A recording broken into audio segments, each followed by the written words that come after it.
Particle swarm optimization is our next bio-inspired algorithm. Bio-inspired algorithm, जैसे कि हमने last video में एसीओ एल्गोरिदम की वीडियो में हमने देखा था कि वो एल्गोरिदम्स होते हैं जो नेचर से इंस्पायर्ड होकर डिज़ाइन किए गए हैं, बनाए गए हैं। लास्ट टाइम हमने एसीओ एल्गोरिदम पढ़ा था, वो भी बायो-इंस्पायर्ड एल्गोरिदम था। Today we will discuss about particle swarm optimization algorithm. Nature में पार्टिकल स्वॉर्म की एग्जांपल में आपके पास फ्लॉक ऑफ बर्ड्स आ जाता है। ठीक है, जैसे आपने देखा होगा कि बर्ड्स एक झुंड की फॉर्म में ट्रेवल कर रहे होते हैं और जब भी उन्हें कोई फूड नज़र आती है, कोई फूड पार्टिकल नज़र आता है ग्राउंड पर, तो वो वाइल फ्लाइंग उस तक पहुंच जाते हैं। और तो वो किस तरह से फाइंड आउट करते हैं पाथ, या उन्हें कैसे आइडिया हो रहा होता है कि इस जगह पे फूड पार्टिकल है और कितना हमारा डिस्टेंस है फूड पार्टिकल से, और हमने किस तरह से वहाँ फूड पार्टिकल के जो सोर्स है उस तक पहुंचना है। ठीक है, इसके पीछे पूरी नेचुरल प्रोसेसिंग हुई होती है। लाइक वो बर्ड्स अपने माइंड से रीड करते हैं उस चीज़ को। ठीक है, लेकिन आर्टिफिशियल इन्वायरमेंट में, आर्टिफिशियल सिस्टम्स में, मशीन्स में पार्टिकल स्वॉर्म ऑप्टिमाइजेशन किस तरह से वर्कआउट करेगा। बेसिकली ये एल्गोरिदम आपके पास again path planning, path detection के लिए यूज होगा। ठीक है, अब इसमें पार्टिकल क्या है, स्वॉर्म क्या है, और ऑप्टिमाइजेशन एल्गोरिदम तो यू नो इट, राइट। अब जो फ्लॉक ऑफ बर्ड्स होता है उसमें उस फ्लॉक पूरे को आप, जो परिंदों का पूरा झुंड होता है, उस पूरे झुंड को आप स्वॉर्म कह लें, और जो एक एक बर्ड है उसको आप पार्टिकल कंसिडर कर लें। ठीक है, सिंगल जो इंडिविजुअल बर्ड है आप उसको पार्टिकल कंसिडर कर लें। तो अब हम नेक्स्ट देखते हैं कि particle swarm optimization algorithm basically होता क्या है। ठीक है, ये वर्किंग इसकी किस तरह से होती है। एग्जाम्पल एक मैं आपको समझा देती हूँ, उससे आपको ज़्यादा अच्छा क्लियर हो जाएगा। Particle swarm optimization basically local optimization के प्रिंसिपल पे वर्कआउट कर रहा होता है कि पहले लोकली एक ऑप्टिमाइज्ड पाथ फाइंड आउट किया जाता है, देन फिर उसको ग्लोबल लेवल पे फाइंड आउट किया जाता है कि वो ऑप्टिमल है या नहीं, एंड देन हम अपने सोल्यूशन, ऑप्टिमल सोल्यूशन को फाइंड आउट करते हैं और हम अपने गोल को अचीव कर लेते हैं, राइट। एग्जाम्पल इसमें जो मैं आपको दे रही थी, फॉर एग्जाम्पल एक टीम है, टीम के जितने भी मेंबर्स हैं 6 7, सपोज 5 मेंबर्स हैं टीम के, और वो 5 टीम मेंबर्स ने एक ट्रेयर को फाइंड आउट करना है एट सम प्लेस, राइट।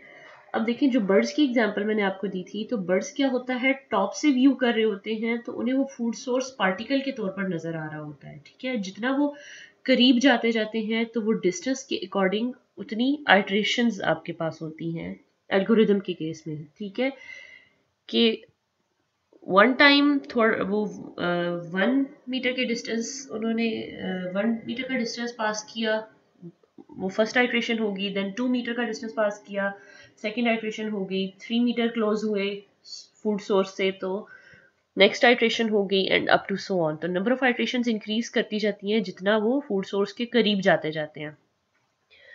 तो एग्जाम्पल मैं आपको दे रही थी कि आप 5 टीम मेंबर्स हैं और सबने फाइंड आउट करना है ट्रेयर किसी जगह पर। ठीक है, अब उन्हें नहीं पता कि वो ट्रेयर कहाँ है, दरख्त के पास छुपा हुआ है खजाना या कहाँ छुपा हुआ है। ठीक है, तो उन्हें एक पूरे एरिया में फाइंड आउट करना है, हर टीम मेंबर को डिफरेंट रास्तों से वो फाइंड आउट करना है। अब एक टीम मेंबर एक रास्ते से जाएगा, दूसरा टीम मेंबर दूसरे रास्ते को अडॉप्ट करेगा, तीसरा टीम मेंबर तीसरे रास्ते से जाएगा।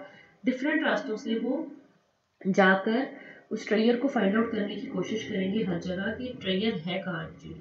ठीक है, तो अब जो इंडिविजुअली हर बंदे का अपना एक ऑप्टिमल पाथ होगा, ठीक है, जो वो कंसिडर करेगा कि वो उसके लिए बेस्ट है। सिमिलरली जब सारे टीम मेंबर्स का बेस्ट पाथ आपके पास आ जाएगा, तो अगर वो सेम बेस्ट पाथ हुआ तो वो आपके पास एक ग्लोबली बेस्ट पाथ कंसिडर हो जाएगा। ठीक है,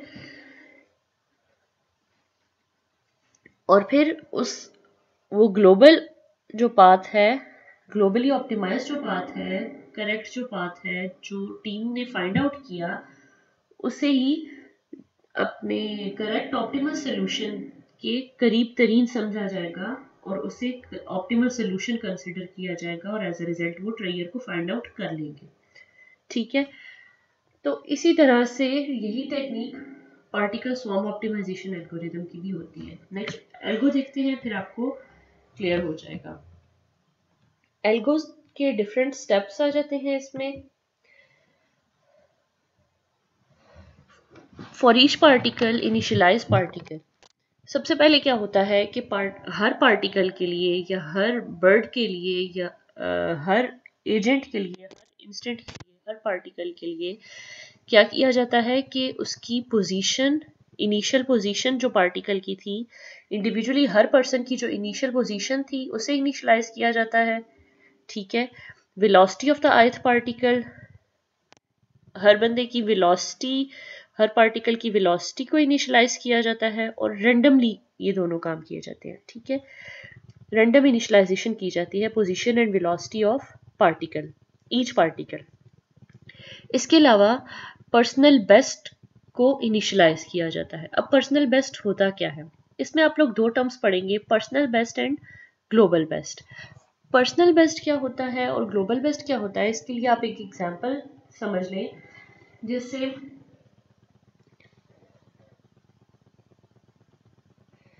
क्लास में 20 स्टूडेंट्स हैं।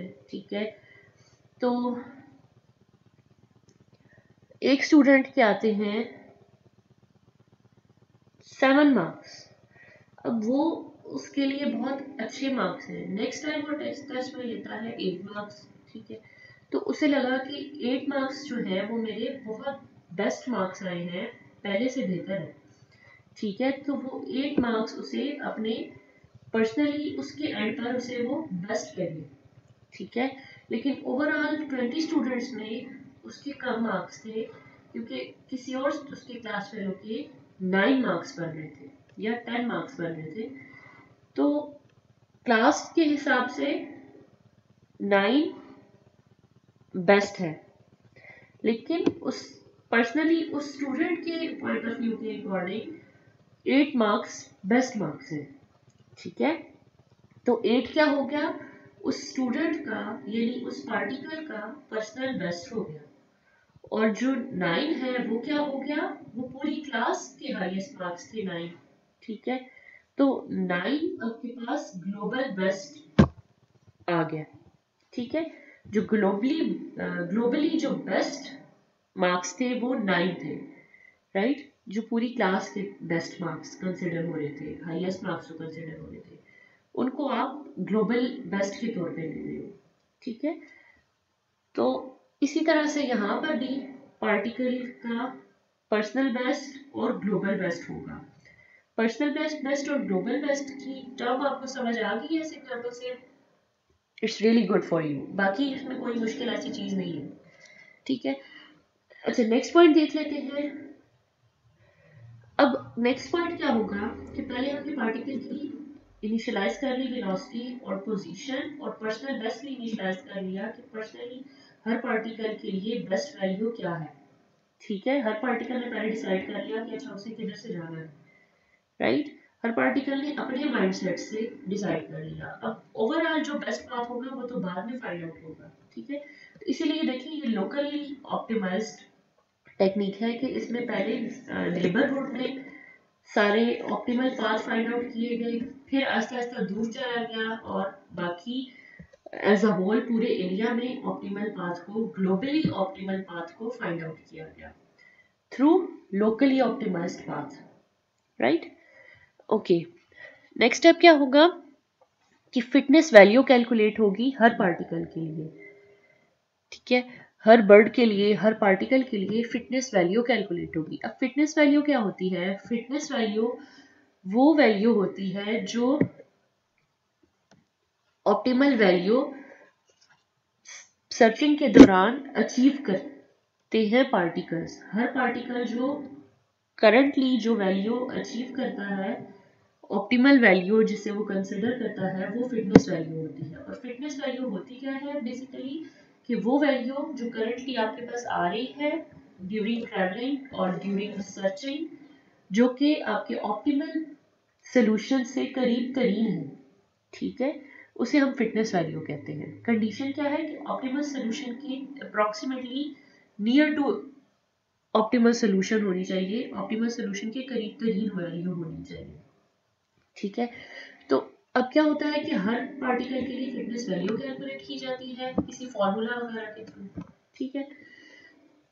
अगर हर पोजीशन पे फिटनेस वैल्यू कैलकुलेट होगी हर पार्टिकल के लिए, और अगर वो फिटनेस वैल्यू पर्सनल बेस्ट से बेहतर है, क्योंकि पर्सनल बेस्ट हमने पहले स्टार्ट में इनिशियलाइज किया था,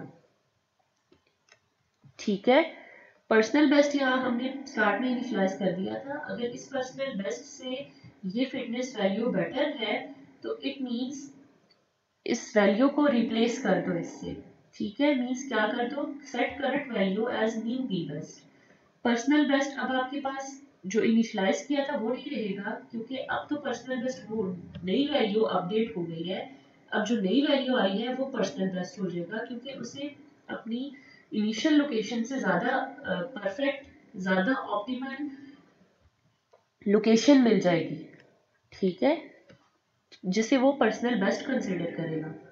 तो इसलिए जब फिटनेस वैल्यू पर्सनल बेस्ट से बेटर हो जाएगी तो आप करंट जो आपके पास फिटनेस वैल्यू आ रही है उसको न्यू पर्सनल बेस्ट कंसिडर कर लोगे, उसे अपडेट कर दोगे as new personal best, right. और ये काम हर पार्टिकल के लिए टाइम टू टाइम होता रहेगा, ठीक है। नेक्स्ट स्टेप क्या आ जाता है कि choose particles with best fitness value of all the particles as the global best, right. कि हर पार्टिकल की फिटनेस वैल्यू तो हम साथ साथ फाइंड आउट कर रहे थे, अब ग्लोबल बेस्ट हम कैसे फाइंड करेंगे? देखिए, एक्चुअली इसमें होता क्या है कि पर्सनल बेस्ट तो हर पार्टिकल का फाइंड आउट कर लिया। अब ग्लोबल बेस्ट के लिए क्या होगा कि एक मेमोरी होगी या कोई भी ऐसी जगह जहां पर अपडेट होता रहेगा आपका रिजल्ट, कि जितने भी पर्सनल बेस्ट की वैल्यूज हर पार्टिकल के लिए अपडेट हो रही है एज करंट वैल्यू, तो उनसे हम ग्लोबल बेस्ट फाइंड कर लेंगे, ठीक है। हर दफा टीम जो पर्सनल बेस्ट सोल्यूशन देगी वो वहां अपडेट हो जाएगा, ठीक है। और फिर उस अपडेटेड पर्सनल बेस्ट की बेस पर बाकी team members global best find out करने की कोशिश करेंगे। बात समझ आई? देखिए, पर्सनल बेस्ट तो हो गया हर पार्टिकल का अपना, ग्लोबल बेस्ट कौन सा होगा? जो सबका होगा, सबका जो बेस्ट पॉसिबल सोल्यूशन होगा वो ग्लोबल बेस्ट होगा। अब पर्सनल बेस्ट जब फाइंड आउट हो जाएगा तो मेमोरी में या कहीं भी वहां वो बार बार पर्सनल बेस्ट की वैल्यू अपडेट होती रहेगी, तो उस पर्सनल बेस्ट की वैल्यू की बेस पे बाकी टीम मेंबर्स को भी वो वैल्यू पता चलेगी। फॉर एग्जांपल, एक मेंबर ने फाइंड आउट किया तो उसकी जो पर्सनल बेस्ट वैल्यू थी वो थी 7, ठीक है। अब बाकी सबको भी आइडिया हो गया कि ठीक है, पर्सनल बेस्ट वैल्यू क्या है, उसकी 7 आ रही है तो हमें भी इस वैल्यू को अचीव करना चाहिए। लेकिन नहीं, सेकंड कोई मेंबर है उसकी पर्सनल बेस्ट वैल्यू इससे भी ज्यादा अच्छी आ रही है, 8 आ रही है, ठीक है। तो अभी तक के रिकॉर्ड के according 8 value globally best consider होगी, ठीक है। उसके अलावा बाकी मेंबर्स की 8 से कम है, राइट। तो 8 आपके पास फिलहाल ग्लोबल बेस्ट कंसिडर हो रही है, जिसकी बेस पे बाकी सारे मेंबर्स भी 8 ग्लोबल बेस्ट वैल्यू को अचीव करने की कोशिश करेंगे। उन्हें पता चल जाएगा कि अच्छा 8 बेस्ट वैल्यू आ रही है तो वो उसी को अचीव करने की कोशिश करेंगे। इसी तरह अगर वैल्यू की जगह हम पाथ ले लें तो उसी बेस्ट पाथ को अचीव करने की कोशिश करेंगे, उसी रास्ते से जाने की कोशिश करेंगे, ठीक है। और फिर उस ग्लोबल बेस्ट को इस तरह से अचीव किया जाता है, राइट। तो हर पार्टिकल की बेस्ट फिटनेस वैल्यू की को चूज करने से आपके पास global best value find out हो जाती है। देन हर पार्टिकल के लिए उस पार्टिकल की वेलोसिटी फाइंड आउट की जाती है और उसकी करंट पोजीशन अपडेट की जाती है, क्योंकि particle time to time move कर रहे हैं। हर आइट्रेशन पर उस पार्टिकल की पोजीशन और उस पार्टिकल की वेलोसिटी को भी मेमोरी में अपडेट किया जाता है, ठीक है। इसमें देखिए for example flock of bird, एक दफ़ा कुछ डिस्टेंस उन्होंने कवर किया तो एक आइट्रेशन होगी, फिर दूसरी दफ़ा वो मज़ीद करीब आ गए फूड सोर्स के तो दूसरी आइट्रेशन हुई, तीसरी दफ़ा मज़ीद करीब आए, थर्ड आइट्रेशन हो गई, ठीक है। जब तक वो फूड सोर्स के पास पहुंच नहीं जाते तब तक आइट्रेशंस चलती रहेंगी, ठीक है। और हर आइट्रेशन में 1 to 5 ये सारे स्टेप्स परफॉर्म 1 to 4 ये सारे स्टेप्स परफॉर्म होते रहेंगे। और कब तक होंगे? जब तक कि मैक्सिमम आइट्रेशंस नहीं हो जाती। फिफ्थ स्टेप में देखिए, जब तक कि मैक्सिमम आइट्रेशंस नहीं हो जाती तब तक ये प्रोसेस चलता रहेगा।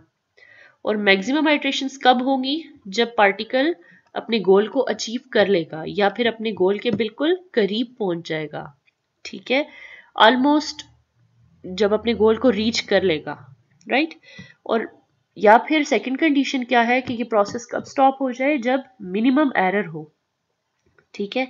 इस सारे प्रोसेस में कम से कम एरर हो वैल्यूज में, यानी ज़्यादा परफेक्शन हो, तो तब भी ये प्रोसेस स्टॉप कर जाएगा। और आइट्रेशंस अगर हमने सारी अचीव कर ली हैं और पार्टिकल ने गोल को अचीव कर लिया है, फूड सोर्स है तो वो फूड सोर्स पे पहुंच गया है, या कोई भी और गोल है आर्टिफिशियल सिस्टम के केस में, तो अगर एजेंट ने अपने गोल को अचीव कर लिया है तो वहां आपका ये प्रोसेस स्टॉप हो जाएगा, ठीक है। तो इस तरह से पार्टिकल स्वॉर्म ऑप्टिमाइजेशन वर्कआउट कर रहा होता है कि पहले हर पार्टिकल के लिए पर्सनल बेस्ट फाइंड आउट होता है, फिर हर पार्टिकल के पर्सनल बेस्ट की बेस पर ओवरऑल एक global best value find out होती है, ठीक है। और एज अ रिजल्ट ये प्रोसेस कंटिन्यू रहता है हर आइट्रेशन के लिए। और आपका जो और हर स्टेज पे हर आइट्रेशन में पार्टिकल की वेलोसिटी और पोजीशन वगैरह भी अपडेट की जाती है कि अब पार्टिकल किस पोजीशन पर है, उसकी उस टाइम स्पीड कितनी है, वेलोसिटी कितनी है, और देन नेक्स्ट आइट्रेशन पे जाया जाता है। तो ये सारा प्रोसेस कंटिन्यू रहता है जब तक कि पार्टिकल अपने गोल को अचीव नहीं कर लेता, ठीक है। I hope you get it, and if you like my video, share with your friends and subscribe my channel for more videos. Okay, thank you so much.